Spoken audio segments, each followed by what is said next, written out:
Kita bahas. Tempat turun bagi perintahnya bukan berarti tempat bagi Allah. Duduk. Karena Allah Subhanahu wa Ta'ala suci dari arah dan tempat. Akidah. Ya. Salafus soleh pada umumnya mengisbatkan, menetapkan ayat-ayat mutasyabihat banyak makna. Makna kita berdasarkan derajat. Bedanya terkait sifat-sifat Allah itu berdasarkan lafadznya dan tafwid,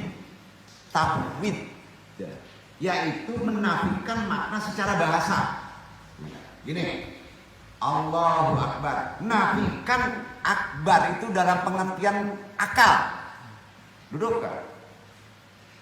Allah Maha Pemberi rizki, nafikan rizki secara akal. Gimana caranya? Gitu aja deh, gitu. Anda sudah bingung. Kira-kira ngerti nggak? Jangan disamakan dengan manusia. Itu lebih kuat.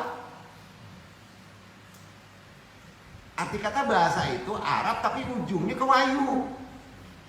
Duduk nggak nih? Ya. Itu gunanya nafi isbat. Ya. Jadi nafikan lafadznya dan kemudian tafwid, menafikan makna secara pengertian pikiran.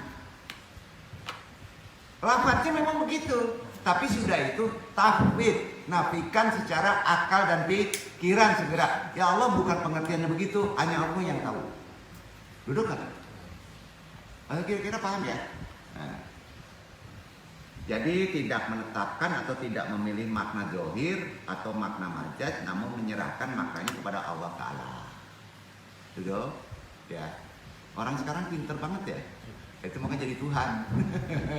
Tuhan Maha Cemburu. Ya. Jadi boleh bagi orang awam, boleh ya. Antum awam. Sekarang sudah awam. Alhamdulillah nggak awam, Pak. Ya. Hanya sampai lafadznya, Pak, itu awam. Jadi antum pas keluar dari sekarang masih memaknai lafadz, Pak. Tidak menafikan atau tauhid, maka antum bermasalah karena antum dapat barokah kaji, apalagi ditekan pada sisi taklim makrifat. Maka antum kalau berdoa tidak dipakai yang tadi, pakai berpengertian secara akal, maka antum gimana? Allah marah. Berbeda kalau antum nggak ngaji sini, awam, makanya jangan ngaji. Nah, itu kan. Gitu. Ya. Jadi kalau awam boleh, hanya sampai lafadznya. Seperti kita maknai yang kedua. Ya Allah, artinya apa? Tangan Allah. Gimana? Ada di Quran kan?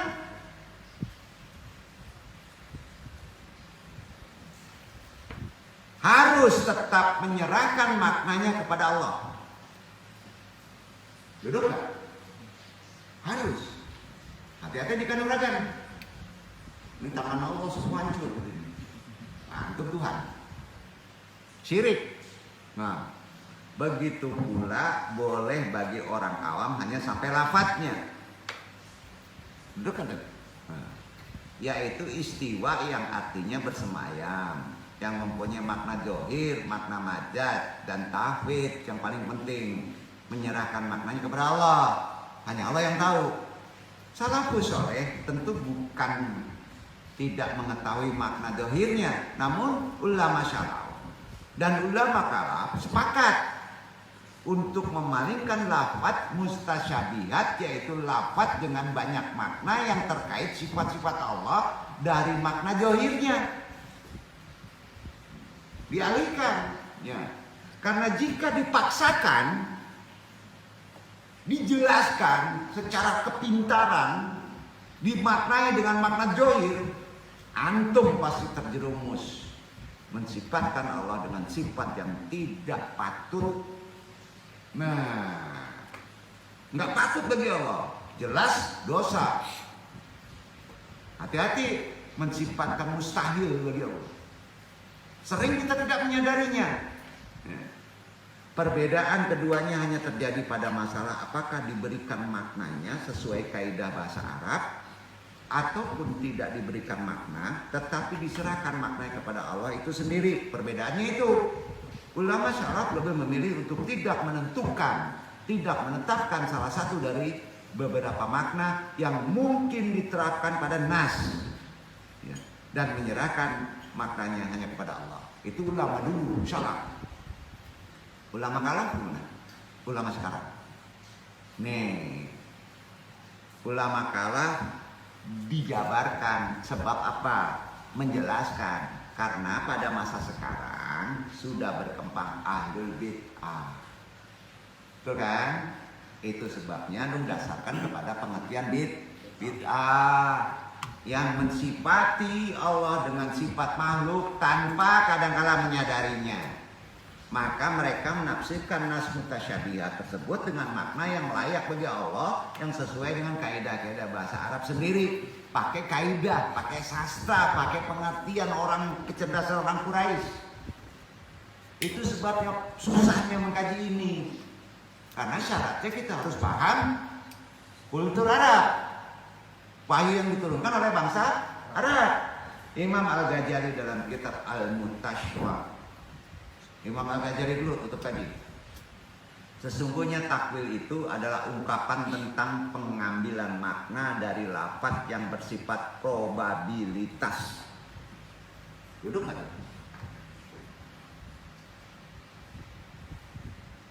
Yang didukung oleh dalil dan menjadikan arti yang lebih kuat dari makna yang ditujukan oleh lafaz zahir. Aduh pusing nih. Enggak ya?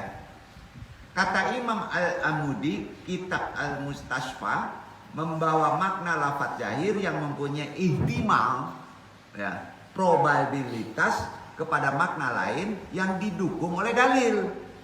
Sama. Jadi dapat disimpulkan bahwa takwil adalah memalingkan atau mengalihkan dari makna zahir sebuah lafaz, sebuah ayat ke makna lain yang lebih sesuai karena alasan yang dapat diterima oleh akal. Maknanya gitu. Bayangin kalau awam ini yang memble-memble berpikirnya kan pusing ngandung nyampein ini. Ya. Nih. Alasan yang dapat diterima oleh akal sebagaimana yang disyaratkan oleh Asy-Syatibi yaitu satu. Syaratnya ya, yang diterima akal. Makna yang dipilih sesuai dengan hakikat kebenaran yang diakui oleh para ahli dalam bidangnya masing-masing. Kedua, makna yang dipilih yang sudah dikenal kalangan masyarakat Arab klasik pada saat turunnya Al-Quran. Jadi memang ada dua pilihan untuk memahami ayat-ayat mutasyabihat. Ada dua pilihannya, yaitu ayat-ayat dengan banyak makna terkait sifat Allah. Yaitu satu pilihannya, cara pertama dan cocok bagi orang awam yang belum menguasai kaidah-kaidah atau tata bahasa Arab adalah kembali mengikuti cara dipilih oleh kebanyakan orang sahabat yang disebut salafus salih. Taklid aja, salafus salih. Dan ulama salaf, ulama terdahulu, yaitu membiarkan kabar-kabar tersebut melalui ayat mutasyabihat jangan dicerna.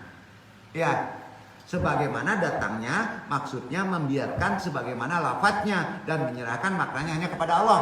Begitu aja. Pilihan kedua, cara kedua disodorkan oleh ulama kalam. Ulama kemudian, sekarang dikarenakan pada masa mereka sudah berkembang ahlul bid'ah yang mensifati Allah dengan sifat makhluk, maka mereka menafsirkan nas atau lafaz mutasyabihat tersebut dengan makna yang patut layak bagi Allah yang sesuai dengan kaidah-kaidah dan tata bahasa Arab itu sendiri. Karena bacaan Al-Quran dalam bahasa Arab, betul kan? Bacaan Al-Quran itu dalam bahasa Arab. Ini ada di Fusilat 413. Kitabun fusila ayatuhu Qur'anan Arabian laul qaumi ya'lamun. Kitab yang ayat-ayatnya dijelaskan bacaan dalam bahasa Arab untuk kaum yang mengetahui. Jadi pilihan atau cara pertama disebut takwil ismali. Cara pertama namanya apa?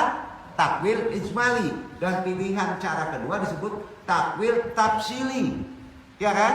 Nah, berikut cara mudah memahaminya takwil ijmali wa takwil tafsili bagi si A.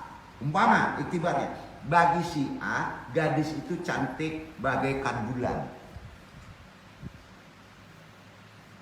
Si A berkata, sore itu bulan masuk ke warung makan Padang. Kalau orang engak, bulan mungkin nggak masuk warung makan. Padahal bulan itu tafsirnya adalah si A. Betul kan? Nah, itu banyak di Quran loh. Takwil ijmali. Ya. Saya percaya dengan kata-kata si A. Bahwa si A mengatakan bulan masuk ke warung makan Padang. Tetapi makna kata bulan tersebut bukanlah makna zohir. Duduk, bukan. Yaitu bulan yang mengambang di waktu malam. Oh, tambah pusing. Ya. Karena mustahil masuk warung makan. Betul kan? Oleh karenanya saya serahkan makna sebenarnya perkataan bulan kepada si A. Bukan wanita. Kepada si A. Jangan sandarin kepintaran loh. Itu beda makna. Karena dialah yang mengetahuinya. Betul nggak nih yang mengambang masuk ruang makan? Beda kan? Beda. Nah, takwil tafsili. Begini maknanya, iktibarnya. Saya percaya dengan kata-kata si A bahwa si A mengatakan bulan masuk ke warung makan Padang. Tapi makna kata bulan tersebut bukanlah makna zohir, yaitu bulan yang mengambang di waktu malam. Karena mustahil masuk warung makan Padang. Itu tafsir tafsili. Tentulah ada makna lain yang sesuai dengan kaidah tata bahasa. Jadi takwil ijmali atau takwil tafsili adalah pilihan, bukan pertentangan. Duduk. Jadi kalau antum mempertentangkan itu batil antum. Diem aja. Itu nafsu. Hamdallahu wa iyyakum ajmain. Agak berat kaji sekarang, tapi anu harus menyampaikannya. Mudah-mudahan sedikit ada wawasan cara kita memahami kata-kata yang sulit pada Al-Quran dalam makna zahir. Wassalamualaikum warahmatullahi wabarakatuh. Waalaikumsalam warahmatullahi wabarakatuh.